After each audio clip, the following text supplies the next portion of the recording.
Hello and welcome to Annie's Short Stories. I hope you enjoy this story. I'm going to try and upload a new story each day. The Phantom Shipwreck. The Isle of Wight had long been a place of beauty and mystery, its rugged coastline whispering secrets to those who did listen. But one story eclipsed them all, the legend of the Solstice Queen, a merchant vessel lost in a fierce storm over a century ago. Its crew perished, leaving behind tales of ghostly lights seen hovering above the seabed and eerie moans carried on the wind during stormy nights.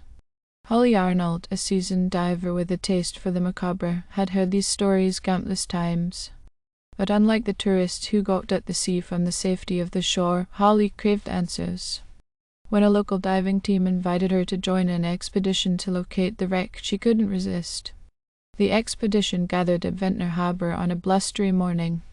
Holly's companions were a mix of enthusiasts and professionals: Ben, the grizzled leader who had spent decades navigating the island's waters; Ellie, a marine biologist eager to document the ecosystem around the wreck; and James, a tech-savvy videographer hoping to capture footage for a documentary. Their target lay 20 meters below the surface, just off the island's southern coast. As the team prepped their gear, Holly felt an unusual chill despite the insulated wetsuit. A storm had passed the night before, churning the waters into a restless, steel-grey expanse. Perfect conditions for ghosts, Ben joked. The descent. With a final equipment check, the team plunged into the cold, murky depths. The world above vanished, replaced by a dim, green twilight. The current was strong, tugging at Holly as she descended. Her flashlight cut through the gloom, illuminating schools of fish darting through the water like silver ghosts. At last, the wreck emerged from the darkness, a skeletal hull encrusted with barnacles and draped in seaweed. The sight was hauntingly beautiful. Holly's heart quickened as she hovered near the deck, imagining the lives once lived aboard the ship. Ellie and Ben began documenting the wreck's structural remains, while James set up his camera rig. Holly, however, was drawn to the stern, where a gaping hole marked the ship's violent end. She shone her light into the opening, revealing shattered crates, tangled ropes, and something else. A shadow moved. Holly blinked, her rational mind dismissing it as a trick of the light. But then it moved again, faster this time, darting deeper into the wreck. "And hey?" Holly's voice crackled through the radio. Ben replied, his tone distracted. Something moved inside the ship, probably a fish. But Holly wasn't convinced. Against her better judgment, she swam into the wreck. The first encounter. Inside, the water was colder, and the oppressive silence seemed to amplify the creak of the ship's timbers. Her flashlight revealed rusted tools, a shattered compass, and rotting barrels. Then she saw a figure, pale and translucent, standing at the far end of the corridor. It was a man in a tattered sailor's uniform, his face twisted in anguish. His lips moved soundlessly, and his eyes, hollow and accusing, locked onto hers. Holly's breath hitched. She tried to retreat, but her fins brushed against something solid. Whirling around, she found another spectre blocking her path, a woman, her hair billowing like seaweed, her skeletal fingers outstretched. "Oh, Holly." Ben's voice crackled, barely audible over the static. I'm not alone," she managed. Suddenly, the wreck seemed alive with movement. Shadows flickered in every corner, and ghostly figures emerged from the walls, their mouths gaping in silent screams. Holly bolted, kicking frantically toward the exit. But as she reached the opening, a powerful current slammed her against a wall. Her flashlight dropped, spinning into the darkness, and a hand cold and unyielding grasped her wrist. The curse of the Solstice Queen. The voice came then, low and guttural, reverberating through her skull. Holly tried to scream, but her lungs burned as if the water itself had turned to fire.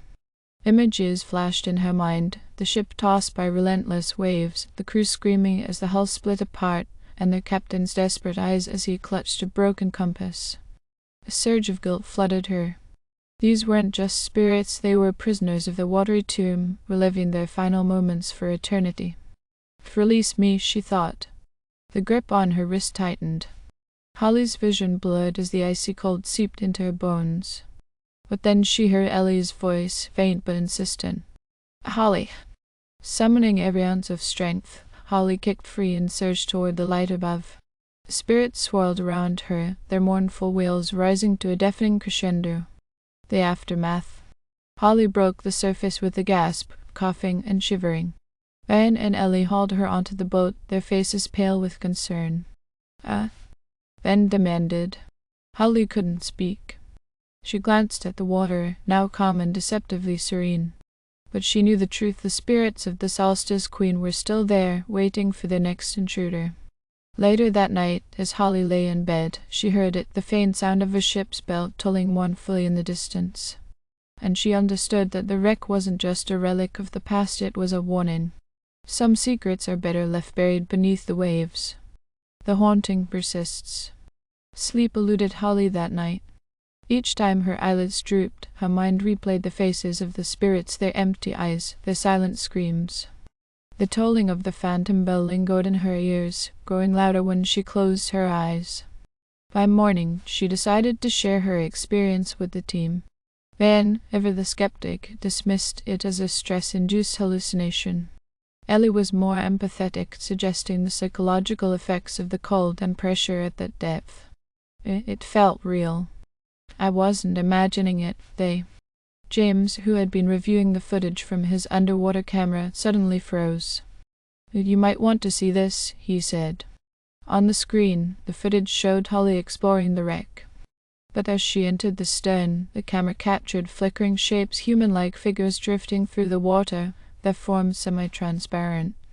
The audio was distorted, but beneath the static, faint voices could be heard. The words sent chills through the group. Ben, usually unshakable, turned pale. This isn't possible. Ellie leaned closer to the screen, her expression a mix of awe and dread. Or if this is real. A return to the depths. Despite the terror of her first dive, Holly felt the strange compulsion to return. She needed answers. Who were these spirits? Why were they trapped? And what did they want? Ben reluctantly agreed to another dive, though he insisted on strict precautions. If anything goes wrong, we abort immediately. This time, the team descended together. The water seemed darker, heavier, as if the ocean itself resented their intrusion. Holly led the way, her heart pounding as they approached the wreck. As they entered, the temperature plummeted, and an oppressive silence enveloped them. The spirits appeared almost immediately, their forms more distinct than before. Holly's breath caught as she recognized the sailor who had first appeared to her. He drifted closer, his face a mask of sorrow. Holly asked, her voice trembling through the radio. To her astonishment, the sailor's lips moved, and a voice echoed in her mind. The scene around her shifted. The wreck dissolved, replaced by a vivid vision, the Solstice Queen in her prime, her sails billowing under a clear sky. The crew bustled about, laughing and shouting orders.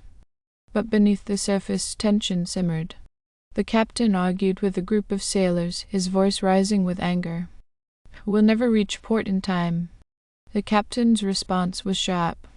"We sail through the storm."